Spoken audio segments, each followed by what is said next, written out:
talagang nag-enjoy si Eliza at si Ate Erica sa pagkikita nila. Sa sobrang saya nila, napasabi sila ng From this darling. hello sa inyo mga ka-G!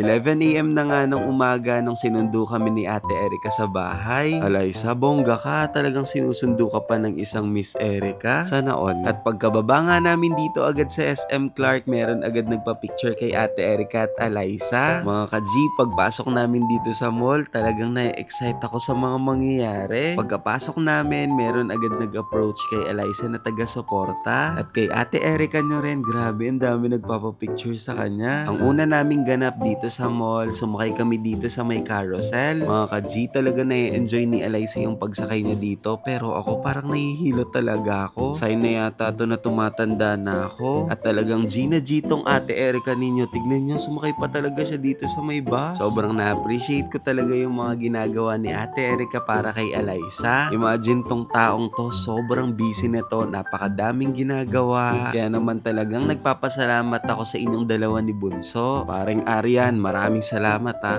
At nung nakasakay na nga kami dito sa bus, talagang pinagmamasdan lang ni Eliza yung mga nadadaanan namin. At talagang kahit saan nga kami mapunta, hindi mapigilan sabihin ni Eliza yung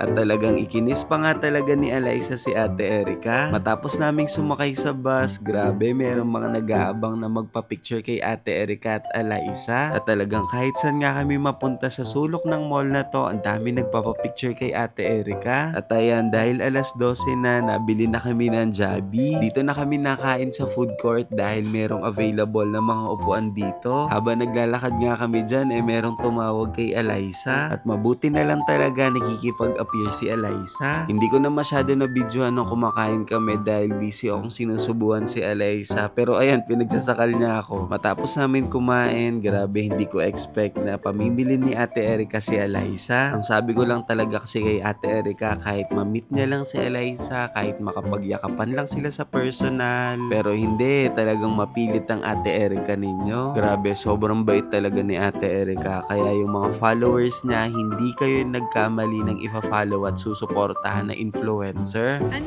sasabihin mo sa kanya? Alilang. At talagang nakikipagkulitan si Eliza dahil sa tuwing meron siyang mapipili na dress o magugustuhan, parang tinatago niya muna kay Ate Erica. Lana.